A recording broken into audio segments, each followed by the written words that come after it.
નમસ્કાર, આપ જોઈ રહ્યા છો સ્પાર્ક ટુડે ન્યૂઝ. પાટણ જિલ્લાના રાધનપુર ખાતે રામકૃષ્ણ મિશન વિવેકાનંદ મેમોરિયલ વડોદરા દ્વારા આયોજિત નિઃશુલ્ક હોમિયોપેથિક નિદાન અને સારવાર કેમ્પનું આયોજન કરાયું. ગાયત્રી મંદિર કેમ્પસમાં આયોજન રાખવામાં આવ્યું હતું.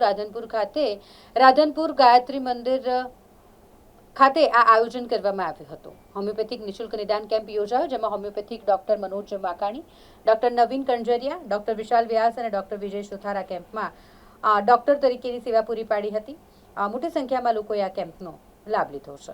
રામકૃષ્ણ મિશન વિવેકાનંદ મેમોરિયલ વડોદરા દ્વારા જે નિઃશુલ્ક સારવાર અને હોમિયોપેથિક સારવારની જે ચાલુ કર્યું છે એ કેમ્પ આજે રાધનપુર મુકામે ડૉક્ટર મનોજભાઈ વાકાણી અને એમની ટીમ દ્વારા રાખવામાં આવેલ હતો.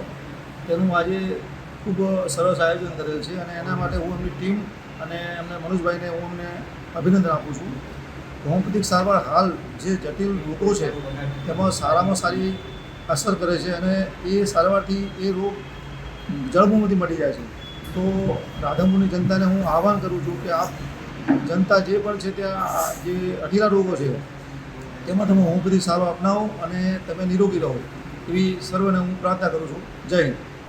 હું doctor Manoj Vakani, Ramakrishna mission Vivekananda memorial Vadodara તરફથી આપણે ગુજરાતના અલગ અલગ જિલ્લાઓના શહેરોમાં નિઃશુલ્ક હોમિયોપેથિક નિદાન અને સારવાર કેમ્પનું આયોજન કરતા હોઈએ છીએ. એ અંતર્ગત આપણે રાધનપુર ગાયત્રી મંદિર ખાતે કેમ્પનું આયોજન કરેલ છે. આ કેમ્પ દર મહિને ગોઠવવામાં આવે છે અને જેની અંદર 1 મહિનાની દવા નિઃશુલ્ક આપવામાં આવે છે. અમારી સાથે ડૉક્ટર વિજયભાઈ સુથાર સાહેબ છે. અમારો એમની સાથે સંપર્ક થયો અને ખૂબ જ સરસ આયોજન થયેલું છે. આપ જોઈ શકો છો, અવિરત દર્દી નારાયણનો પ્રવાહ ચાલુ છે, જેની અંદર સાંધાના દુખાવા, હરસમસા, પથરી, ચામડીની બીમારી, ખરતા વાળની તકલીફ, પેશાબની તકલીફ, પ્રોસ્ટેટની તકલીફ, આવી અલગ અલગ તકલીફોના દર્દીઓ અહીં આવી રહ્યા છે અને 1 મહિનાની સારવાર મેળવી રહ્યા છે.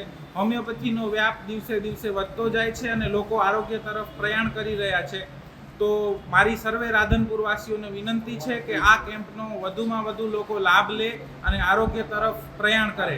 ગાયત્રી મંદિર, રાધનપુર તેમજ સુથાર સાહેબ બેઉનો હું ખૂબ ખૂબ આભાર માનું છું કે એમણે આવું સરસ આયોજન કર્યું છે.